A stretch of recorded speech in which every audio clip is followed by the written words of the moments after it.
अनुदास साहब 30 થી 40 વર્ષ ગુરु ધારણ કર્યા એને થયા સાહેબ. પછી સદામાં જવાનું હતું ને સાહેબ. ખીરનો દિવસ 14 તારીખ અને જવાનો સમય થઈ ગયો સવારે 10 થી 11 વાગ્યાનો ટાઈમ સાહેબ. જોજો આ વાત સમજ્યા જેવી છે સાહેબ. આ તો સંતો જ કહીએ કે બાકી કોઈનું તાકાત નથી. આ મૃત્યુ લોક છે.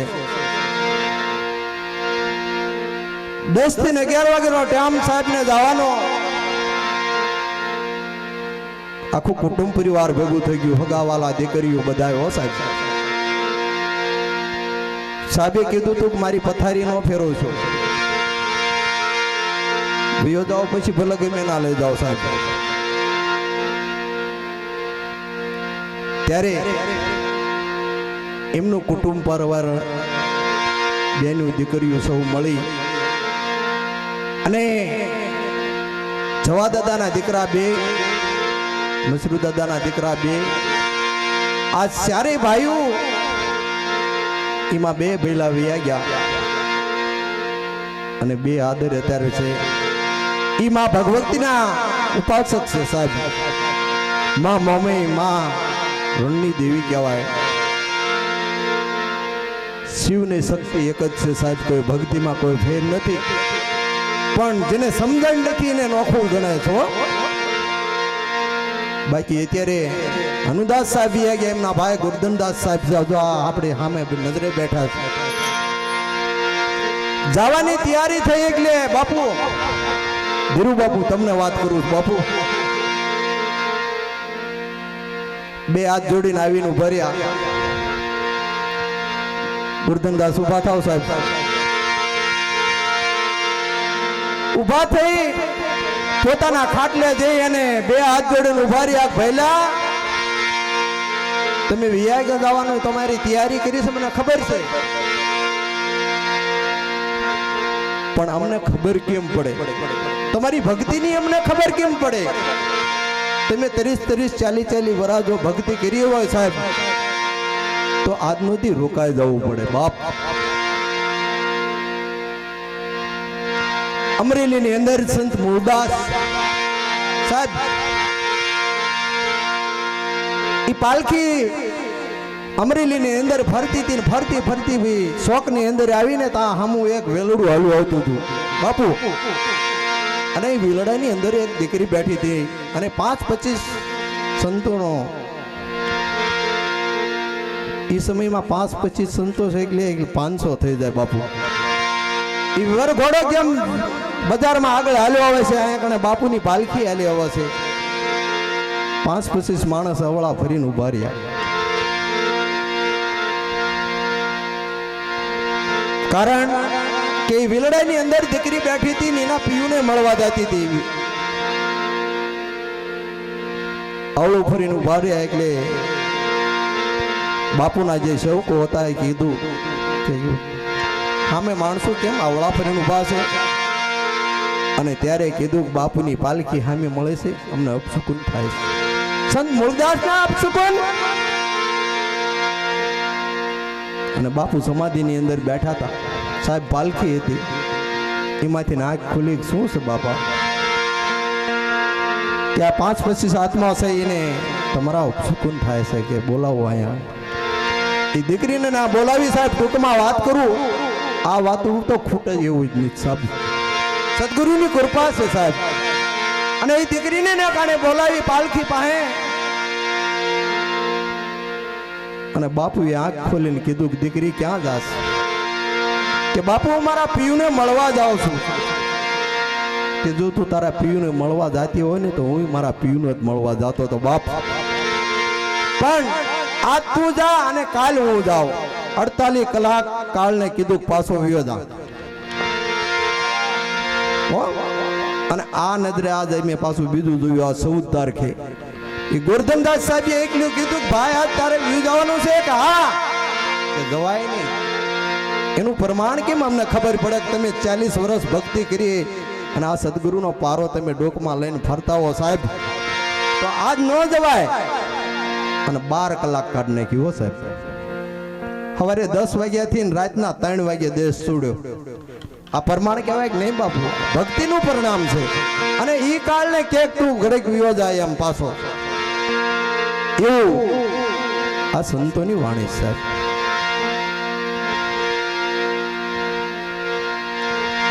એવી ભાઈઓનો ભાવ માટે જો વાત કરું ને સાહેબ, તો અયોધ્યાની અંદર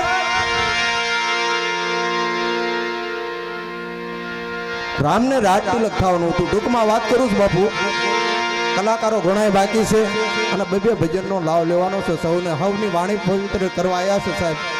અને આ સંતોની સભા છે. અને બીજી વાત કરી દઉં બાપુ, અમારા સમાજની અંદર બાપુ ભંડારો ન થાય. આ 12 દી ભંડારો ચાલુ છું. તાળીઓથી વધાવો બાપુ. એ સંતોની કાક કૃપા હોય ને, સતગુરુની કાક કૃપા હોય તો ભંડારો થાય બાપુ. અને હજી સુધી ભંડારો ચાલુ છે. અને જે તમારે કોઈને આજની ઈચ્છા બાકી હોય સાહેબ 5-25, તો હજી ભંડારાની અંદર સવાર સુધી, કાલ સાંજ સુધી વપરાવાના છો. કોઈને એમ ન થાય કે મેં ન વાપર્યા. એવા અયોધ્યાની અંદર રામને રાજ તિલક થવાની તૈયારી. અહીંયા એક જ રાત બાકી, સવારે જ થવાનું સાહેબ. એમાં રામા વિચાર કર્યો કે આજ ભાવ હું જોઈ લઉં. માં કઈ ના ઓરડે ગયા અને માને કીધું, માં હું કહું એકલું કરીશ કે મારા રામ, મારા પેટ તું કે હું ન કરું એવું બને બાપ. કે તો મને વચન આપો. વચન ન હોય બેટા માંગી લે. તો હવારે મારું રાજ તિલક છે ને કે હા, કે તો મારા પિતા પાસે દશરથ પાસે 2 તમારા લેણા બાકી છે. આજ તમારે સમય આવી ગયો છે માં, અને માંગી લો. કે માંગી લો બેટા, તું બોલ. કે પેલા વચનોની અંદર ભરતને ગાદી, કે કબૂલ છે બેટા. અને બીજા વચનની અંદર માં આયુ હાથ રાખજો કે પણ રામ વચારીનો હું માણસ છું, નહીં જીરવી શકું. જગત કાલ હવારે મને નહીં હાલવા દે. કે માં મારે કુટુંબ પરિવારનો એક પ્રેમ જોવો, પ્રેમ જોવા હાટું થઈને રામ હો.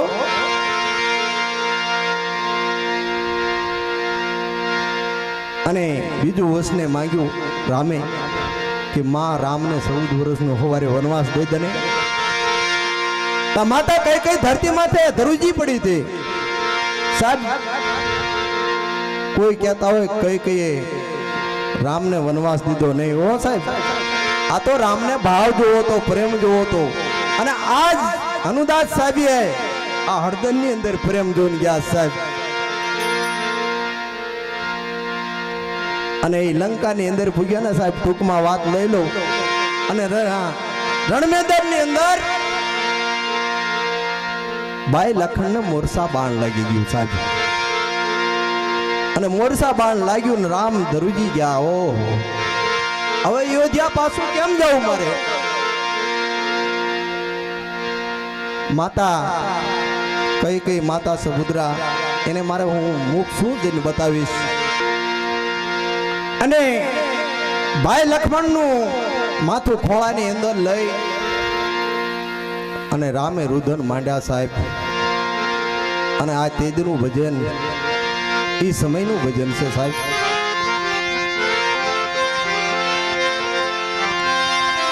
તૂટી ગઈ ये जोड़ी मारी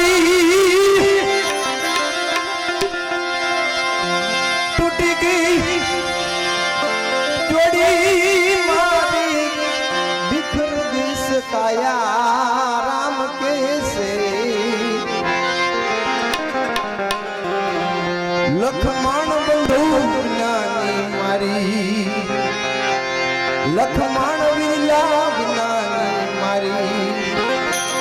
તૂટી ગઈ જોડી મારી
સંત કબીર સાહેબ આ ભંડારાની અંદર સાહેબ આપણે બેઠા છીએ.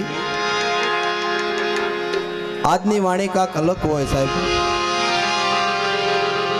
એવા રવિ સાહેબનો 5 તરુણનો માંડવો છે સાહેબ. આ હૃદયની અંદર જે સમાણો છે એ સાહેબે કીધેલો છે. તો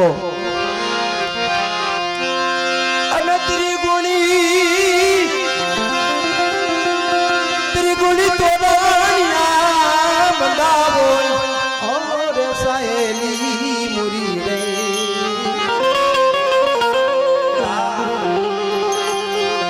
બેની મારો પાસ રે તતવેનો છે આ કાયા માંડવું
વરુણ નામ તો આમાદ બમર સાહે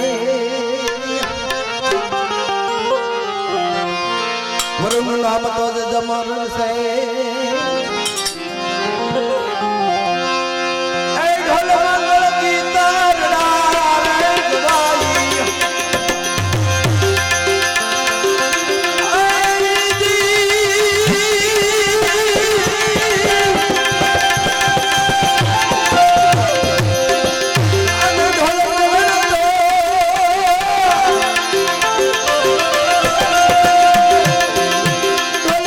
Thank you.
આ તો ધીરે ધીરે નામના ઢોલ વાગવા લાગ્યા ધીરે ધીરે નામના ઢોલ વાગવા લાગ્યા ખમૈયાને ખાળે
तो जानू ये जापले भाई दीदी दीदी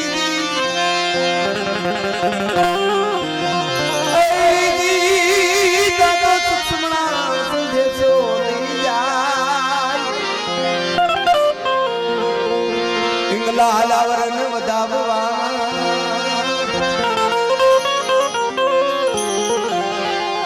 इंगला लावरन वदाववा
આ તો સારી જુગની જોડી ઋષિ ભાઈ દીદી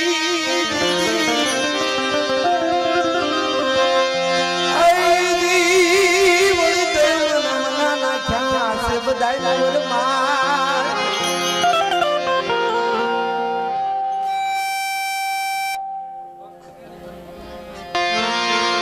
બરમાજી બેઠા વેદ વાંચવા બરમાજી બેઠા વેદ વાંચવા કરણીના કંસારું રે જમાઈ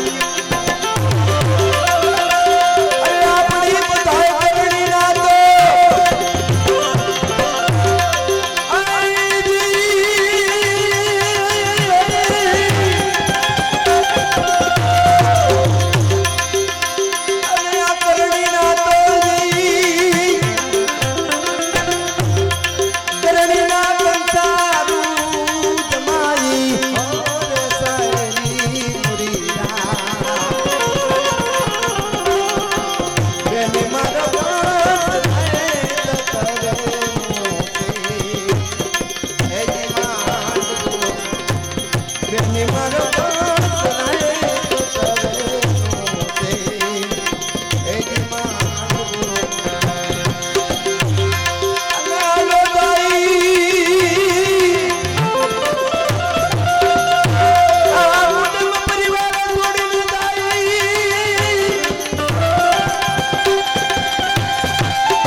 કમળ મને કોને આ દુનિયામાં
સૌ સંતોની દિયા થકી સૌ સંતોની દિયા થકી એ મંડપ રવિ સાહેબ ગાઈ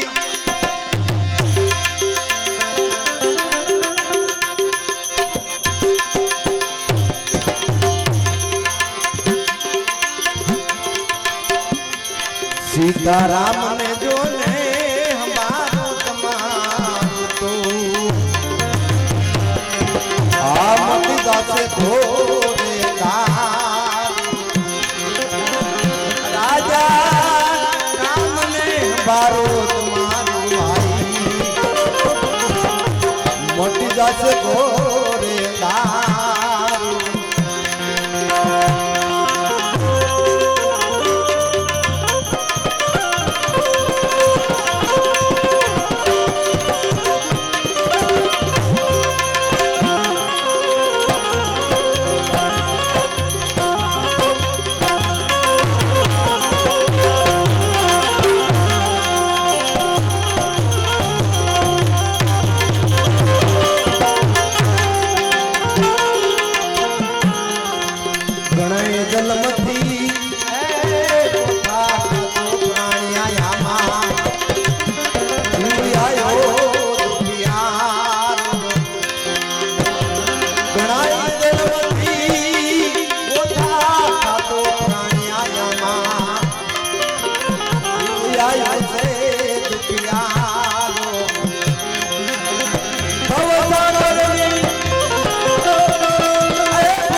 જાશે ઘોરે અંધારું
તોય ખાજના સારા સંકટ પડે ત્યારે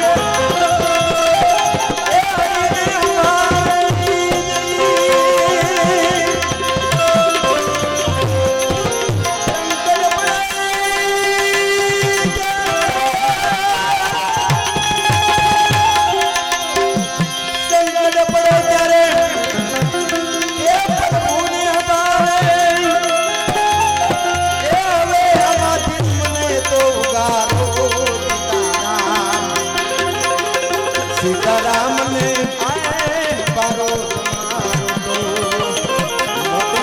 ઘોરે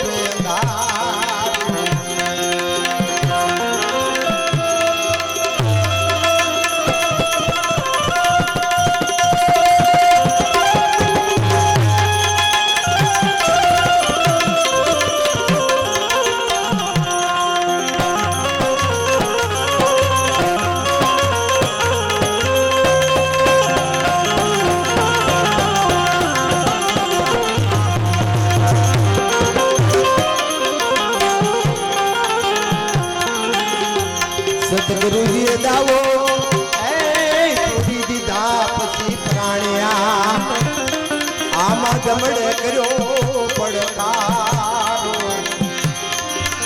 સતગુરુજીએ દાવો છોડી દીધો પ્રાણ્યા પછી આમાં જમડે કર્યો છે પડકારો ગુરુને ગોવિંદ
સતગુરુજીનો મહિમા બહુ મોટો ભાઈ એને પીતેથી કાજને સુધાર્યો સતગુરુજીનો મહિમા છે બહુ મોટો પ્રાણ્યા એને પીતેથી કાજને સુધાર્યો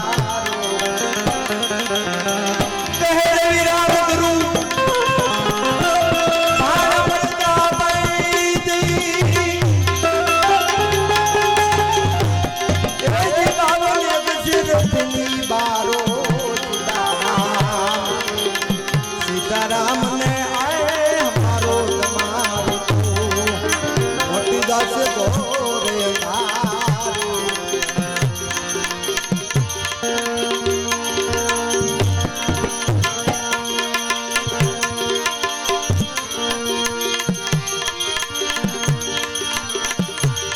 हमारा रे अवगुण रे